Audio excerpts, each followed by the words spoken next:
नमस्कार, मैं हूं आपके साथ अंकिता पाल। बुलेटिन की शुरुआत करते हैं। चंडीगढ़ में हरियाणा कैबिनेट की अहम बैठक हुई है और बैठक की अध्यक्षता सीएम नायब सिंह सैनी ने की है, जिसके बाद में सीएम नायब सिंह सैनी ने प्रेस कॉन्फ्रेंस की और बैठक में हुए निर्णयों की भी जानकारी दी है। सीएम सैनी ने बताया कि 24 एजेंडों पर चर्चा की गई है, जिसमें से 22 एजेंडे पारित हुए हैं। बैठक में नई आबकारी नीति को मंजूरी दी गई है, जिसके तहत में किया गया कॉलेज और धार्मिक स्थानों से ठेकों की दूरी बढ़ाई जाएगी। शराब के विज्ञापन की भी अनुमति नहीं होगी।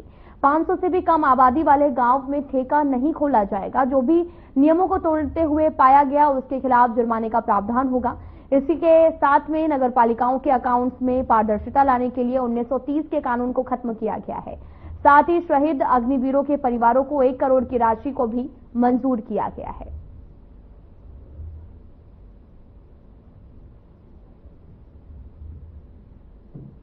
मंत्रिमंडल के अंदर आज हमारी आबकारी नीति को भी जो 2025-26 उसको भी मंजूरी मिली है। इसमें 2400 दुकानें वो आवंटित होंगी, 1200 जोन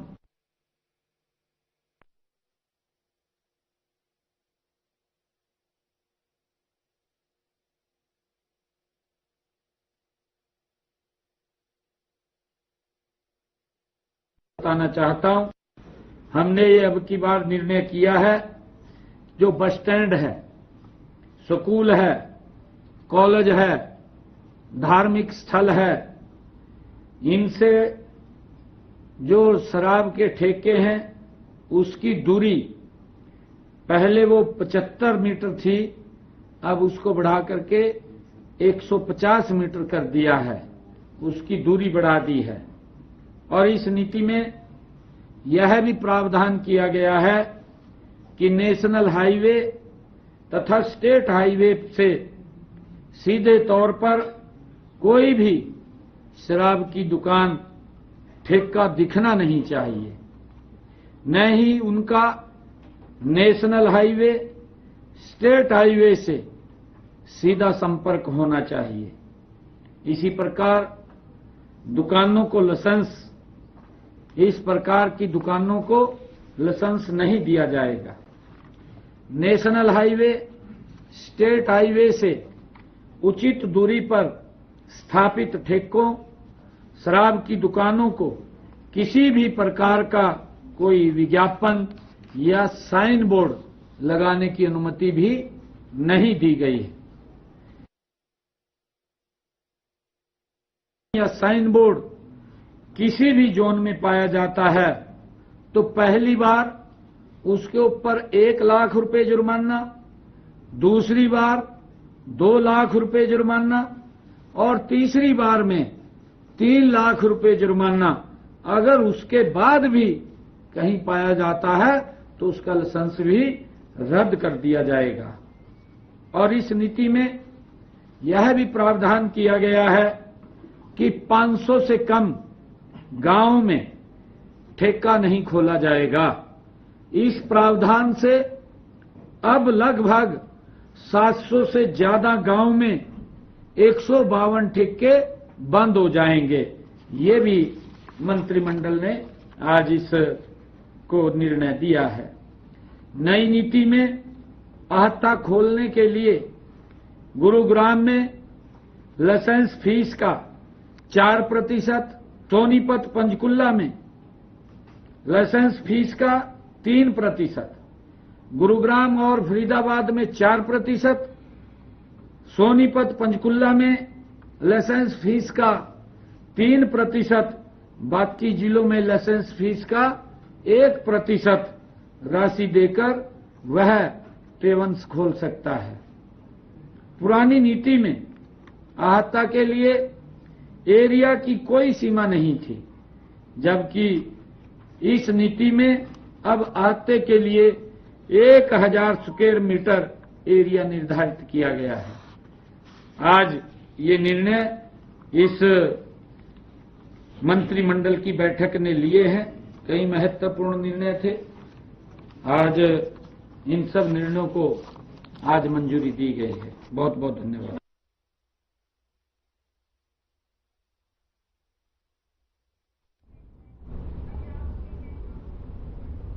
हरियाणा के मुख्यमंत्री नायब सिंह सैनी के नेतृत्व में राज्य सरकार ने हर गरीब और जरूरतमंद के सिर पर छत मुहैया करवाने की अपनी प्रतिबद्धता को पूरा करते हुए मुख्यमंत्री ग्रामीण आवास योजना 2.0 के दूसरे चरण के तहत 537 ग्राम पंचायतों और 24 महाग्राम पंचायतों में 1.58 लाख आवेदकों के लिए प्लॉट की आवंटन प्रक्रिया का शुभारंभ किया। हरियाणा सिविल सचिवालय में आयोजित कार्यक्रम में मुख्यमंत्री नायब सिंह सैनी ने कहा कि वर्तमान सरकार ने अपने संकल्प पत्र में वादा किया था कि वे प्रदेश में शहरों और गांवों में गरीब परिवारों को आवास उपलब्ध कराए जाएंगे। हमारी डबल इंजन की सरकार लगातार इस दिशा में कदम बढ़ा रही है।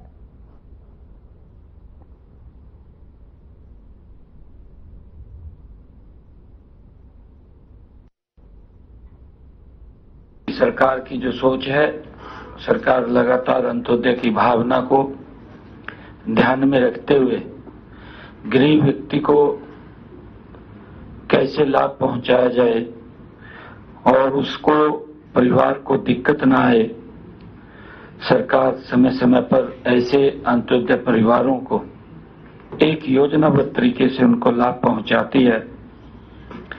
इसी दृष्टि को ध्यान में रखते हुए आज हमने जो योजना ये दीनदयाल उपाध्याय अंत्योदय परिवार सुरक्षा योजना 1 अप्रैल 2023 से जिसका शुभारंभ किया था, जो चलाई गई थी, लगातार लोगों तक इसका लाभ पहुंचाते हुए आज इस योजना के तहत 2286 ऐसे परिवार जिनको 86 करोड़ 93 लाख रुपए की आज आर्थिक सहायता वो दी गई है।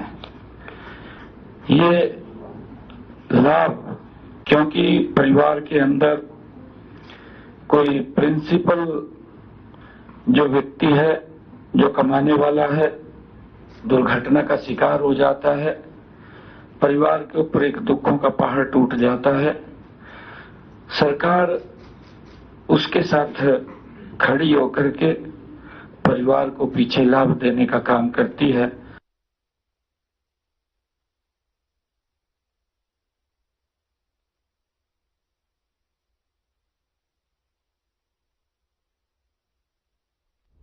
कांग्रेस की तरफ से संविधान बचाओ रैली का आयोजन किया जा रहा है और इसी के तहत में हिसार में भी आपको बताते चले कि 10 मई को संविधान बचाओ रैली का आयोजन किया जाएगा, जिसमें दीपेंद्र हुड्डा, उदय भान सिंह और अन्य हिसार के नेता भी भाग लेंगे। इस दौरान अन्य सांसद भी हिस्सा लेंगे।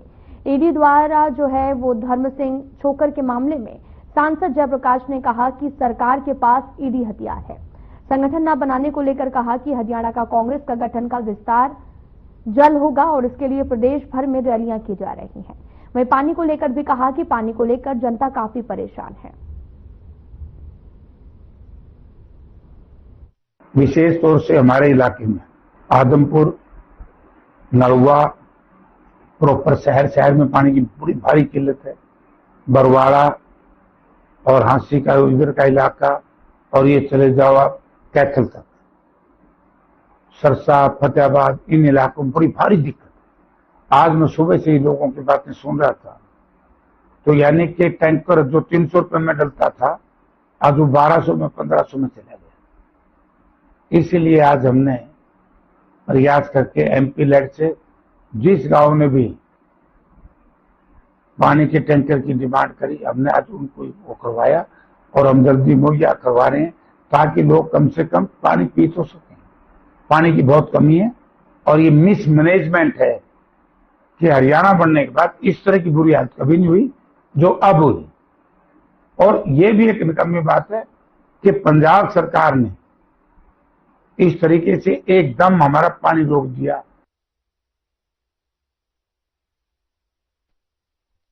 तो वही हरियाणा के कैबिनेट मंत्री अनिल विज ने महबूबा मुफ्ती के बयान पर पलटवार किया है और मुफ्ती ने कहा था कि सेना को कश्मीर में धरपकड़ बंद कर देनी चाहिए, जिस पर विज ने कहा कि सेना को क्या करना चाहिए ये सेना तय खुद करेगी।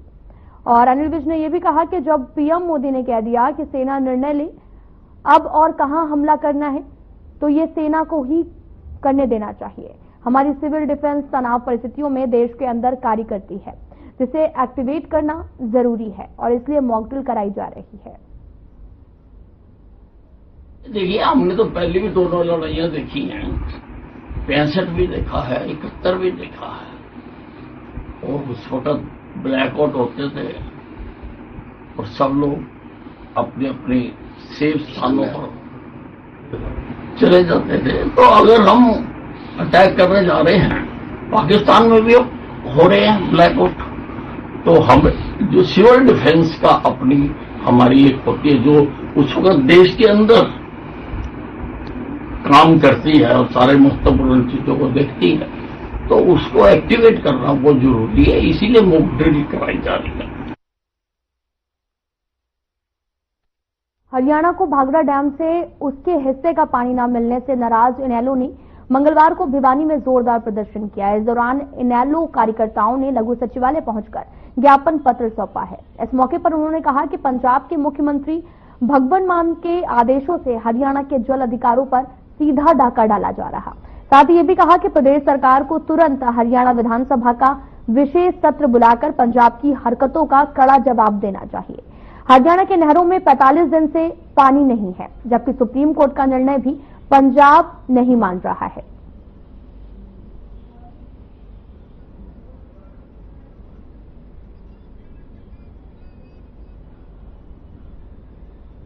इंडियन नेशनल लोकदल पार्टी के सुप्रीमो चौधरी अभय सिंह चौटाला जी और प्रदेशाध्यक्ष चौधरी रामपाल महाजरा जी के आदेशानुसार इंडियन नेशनल लोकदल पार्टी के कार्यकर्ता पदाधिकारी आम जनता को साथ लेकर हरियाणा का जो पानी बंद किया है पंजाब की आम आदमी की पार्टी की सरकार ने, और साथ में हरियाणा प्रदेश की और केंद्र की जो बीजेपी की गूंगी बहरी सरकार ने, उसके विरोध में हरियाणा प्रदेश के अंदर प्रदर्शन किया जाएगा। इसी एवज में हम भिवानी में भी आज जो है ना पार्टी के सभी कार्यकर्ता पदाधिकारी अपनी मात्र शक्ति मिलकर इस प्रदर्शन को करेंगे। पर्पज से यहाँ सभी महिलाएं और जेंट्स जो पार्टी के कार्यकर्ता हैं सभी इकट्ठे हुए हैं।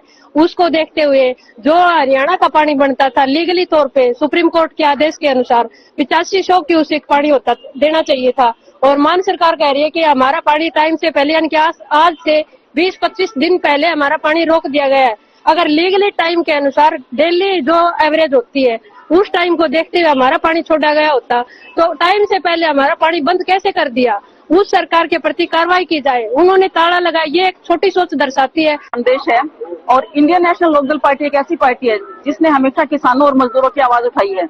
इसी कड़ी को आगे बढ़ाते हुए, चौधरी देवीलाल जी की नीति को आगे बढ़ाते हुए, चौधरी ओम प्रकाश जी के सपनों को साकार करने के लिए चौधरी अभय सिंह जी चौटाला ने हमें ये आदेश दिया है कि जो हमारा हरियाणा का पानी पंजाब ने रोक दिया है उसके विरोध में आवाज उठाई जाए। इसी कड़ी में आज भिवानी की मातृ शक्ति जो बड़ी संख्या में यहाँ पहुंची है, भिवानी की जनता आज इसके विरोध में बहुत बड़ा प्रदर्शन कर रही है, जिसमें इंडियन नेशनल लोकदल पार्टी का अहम रोल है। लेकिन जो आम जनता है वो भी पार्टी ना देखते हुए, इस कार्य को देखते हुए पार्टी के साथ जुड़ी है, और आज हम लोग डीसी को ज्ञापन देने जा रहे हैं।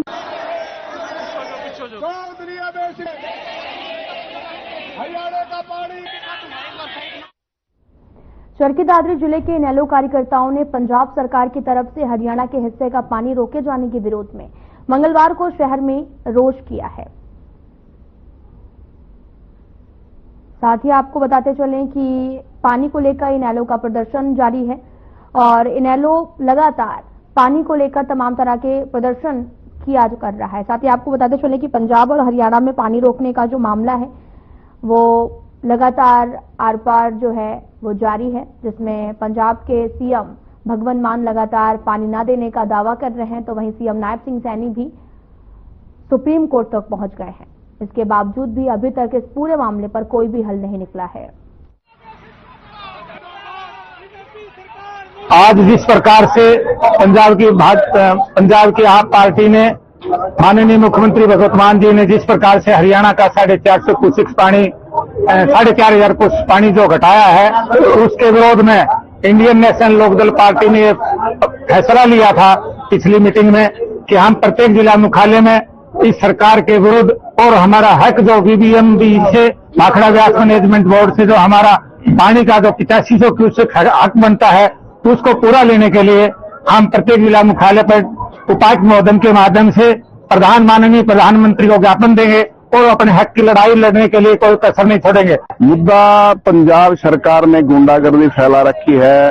सेंटर के अधीन जो बीबीएमबी जो पानी देता है हमें, उस पे पंजाब सरकार ने अपनी पुलिस भेज के ताले मरवा दिए और उस पर कब्जा कर लिया है और हमारे हरियाणा के हक का पानी हमें दे नहीं रहे। ये न दिल्ली का दे रहे न राजस्थान का दे रहे हैं। उस पानी की लड़ाई के लिए हम आज यहाँ इकट्ठे हुए हैं और माननीय प्रधानमंत्री जी के नाम एक ज्ञापन डीसी उपायुक्त महोदय को सौंपने जा रहे हैं। प्रदर्शन करने से समाधान नहीं होगा तो Indian National Lokdal Party Punjab के सभी रास्ते बंद कर देगी। हमें रोडों पर बैठना पड़े, हम पानी लेके रहेंगे। आज हमारे जो हरियाणा प्रदेश का पानी पंजाब सरकार ने रोक लिया है, उसके विरोध में हमारी जिला चौकीदारी की इकाई ने जिला प्रधान के नेतृत्व में पंजाब सरकार का विरोध किया है तथा डीसी साहब को ज्ञापन सौंपा है कि हरियाणा का जो हक है उनको दिया जाए। आज जिला चौकीदारी के मातृशक्ति, युवा शक्ति, बुजुर्ग ये सभी पदाधिकारी मौजूद थे कि जोर शोर से इस प्रदर्शन को कामयाब बनाने का काम किया। अगर हरियाणा प्रदेश का हक उनको नहीं मिला तो ये लड़ाई लंबी चलेगी। चौधरी अभय सिंह चौटाला जी के नेतृत्व में जल युद्ध का एक नया संग्राम होगा।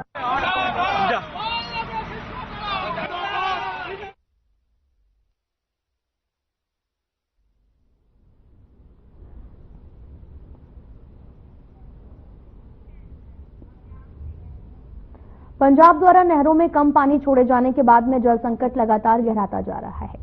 शहरों के जलघरों में कुछ ही दिन कई सप्लाई के लिए भी पानी बचा हुआ है कुछ दिनों के लिए और आमजन से पानी बचाने की भी अपील की जा रही है। इसी बीच बीती रात हिसार में लाखों लीटर पानी सड़कों पर व्यर्थ बह रहा है। मिली जानकारी के अनुसार शहर को 75% पानी सप्लाई करने वाले स्काडा जलघर में जो है वो बीती रात ड्यूटी पर तैनात पब्लिक हेल्थ के कर्मचारियों ने शराब पार्टी कर पानी सप्लाई करने वाली मोटर चलाकर भूल गए, जिसके बाद में जलघर में पानी ओवरफ्लो होकर व्यर्थ में बहता रहा। पानी कई किलोमीटर दूर मेला ग्राउंड और हिसार एयरपोर्ट के नजदीक तक जा पहुंचा। सुबह जब लोग सैर करने पहुंचे तो सड़क पर पानी भरा मिला। लोगों ने जलघर के अंदर जाकर देखा तो मेज पर शराब और बियर की बोतलें रखी हुई थी, साथ ही खाने पीने का सामान भी था, पर लोगों को वहां पर कोई कर्मचारी नहीं मिला। इसके बाद में संबंधित अधिकारियों को इस पूरे मामले की सूचना दी गई है, लेकिन वायरल वीडियो सोशल मीडिया पर काफी तेजी से वायरल हो रहा है।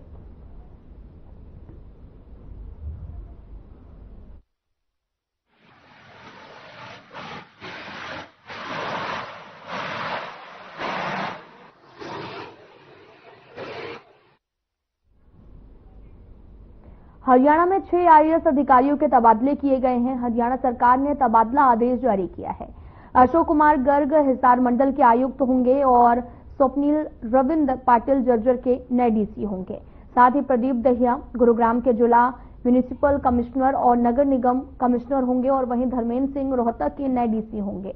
हरियाणा शहरी विकास प्राधिकरण और अर्बन स्टेट रोहतक के प्रशासक भी होंगे। धीरेन्द्र खटगड़ा फरीदाबाद नगर निगम के कमिश्नर और फॉरेस्ट विभाग के अतिरिक्त सचिव होंगे और अपनीत पी कुमार को सिविल एविएशन विभाग के कमिश्नर का अतिरिक्त प्रभार भी मिला है।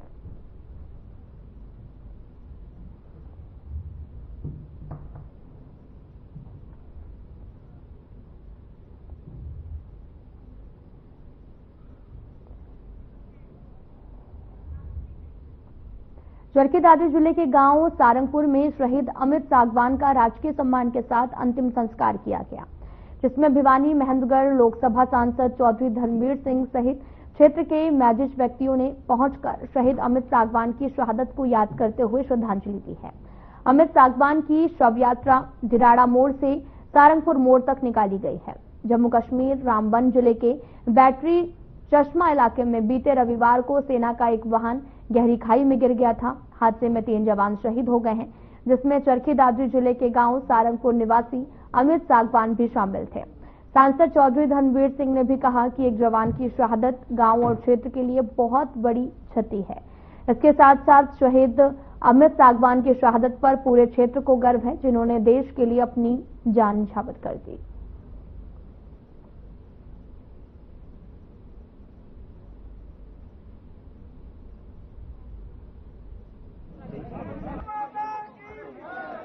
बहुत ही गांव के लिए एक तरफ दुख की बात है और एक तरफ गर्व की बात है। मुझे भी गांव के लोगों से पता चला है कि पहला शहीद है इस गांव का, तो पूरे गांव के लिए एक फख्र की बात भी है कि एक बेटा जो उन्होंने फौज में देश सेवा के लिए लगाया, वो देश की सेवा करते हुए ही शहीद हुआ है।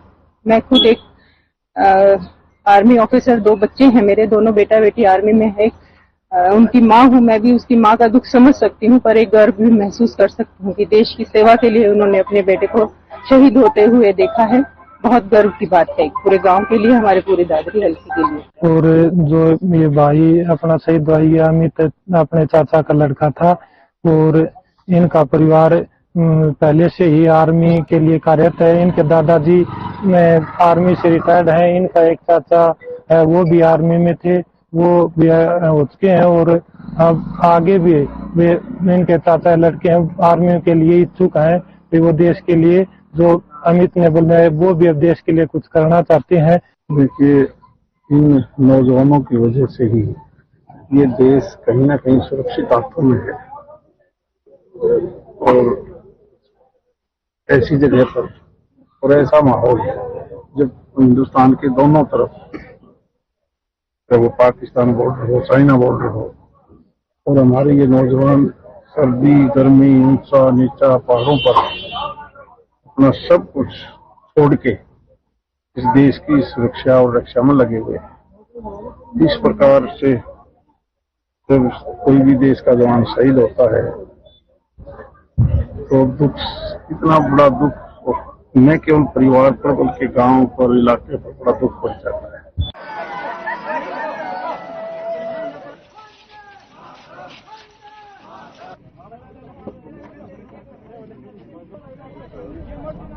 नारनौद नगर पालिका के वार्ड 16 में चेयरमैन शमशेर लोहान ने 1,57,00,000 रुपए की लागत से बनने वाली पक्की गलियों के निर्माण का नारियल तोड़कर शुभारंभ किया है। इस मौके पर नारनौद नगर पालिका के सभी वार्डों के पार्षद और शहर के गणमान्य व्यक्ति भी मौजूद रहे। नगर पालिका चेयरमैन शमशेर लोहान ने कहा कि पक्की गली के निर्माण कार्य का शुभारंभ किया गया है। अब आगे जो अनप्रूव कॉलोनियां हैं उनमें जो है वो सरकार से इजाजत लेकर डी प्लान के तहत में पक्की गलियों का निर्माण किया जाएगा।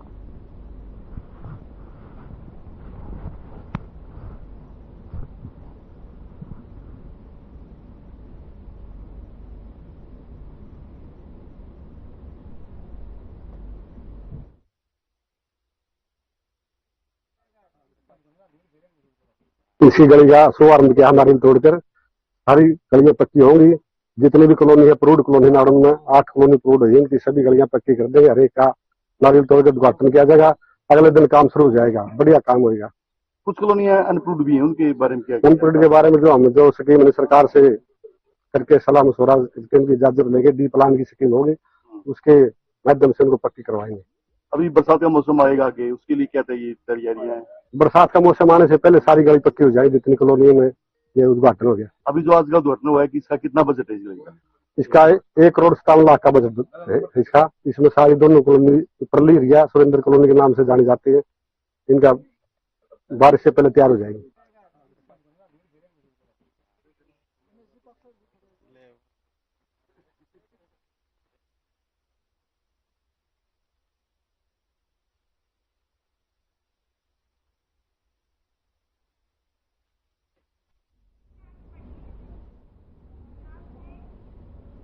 फिलहाल बुलेटिन में इतना ही। नमस्कार।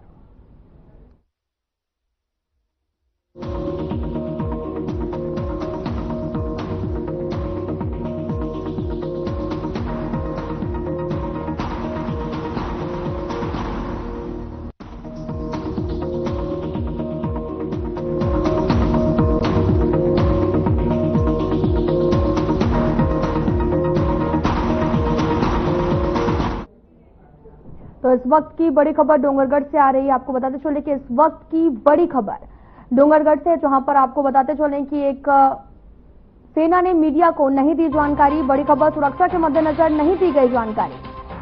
ट्रेन रुकने पर डोंगरगढ़ रेलवे स्टेशन पर alert, dog squad team platform पर जांच। तो बड़ी खबर इस वक्त की डोंगरगढ़ से, जहां पर आपको बताते चले कि गोला बारूद लेकर पहुंची सेना। बड़ी खबर इस वक्त की टीवी स्क्रीन पर, जहां पर आपको बताते चलें कि सेना ने मीडिया को नहीं दी जानकारी, सुरक्षा के मद्देनजर नहीं दी गई जानकारी। ट्रेन रुकने पर डोंगरगढ़ रेलवे स्टेशन पर अलर्ट। तो बड़ी खबर इस वक्त की, ट्रेन रुकने पर डोंगरगढ़ रेलवे स्टेशन पर alert. Dog squad team platform पर जांच में जुटी। गोला बारूद लेकर पहुंची सेना। बड़ी खबर इस वक्त की, सेना ने मीडिया को नहीं दी जानकारी, सुरक्षा के मद्देनजर ये जानकारी नहीं पहुंचाई गई। ट्रेन रुकने पर डोंगरगढ़ रेलवे स्टेशन पर अलर्ट जारी कर दिया गया। डॉग स्क्वाड टीम प्लेटफॉर्म पर जांच में जुटी है। तो बड़ी खबर इस वक्त की, ट्रेन रुकने पर डोंगरगढ़ रेलवे स्टेशन पर अलर्ट जारी किया गया और साथ ही डॉग स्क्वाड टीम प्लेटफॉर्म पर जांच करने के लिए पहुंची। तस्वीरें भी हम आपको दिखा रहे हैं जहां पर गोला बारूद लेकर पहुंची है सेना, और सेना ने इस पूरे मामले पर मीडिया को कोई जानकारी नहीं दी गई। दरअसल सुरक्षा के मद्देनजर ये बड़ा फैसला लिया गया और ट्रेन रुकने पर डोंगरगढ़ रेलवे स्टेशन पर अलर्ट जारी है।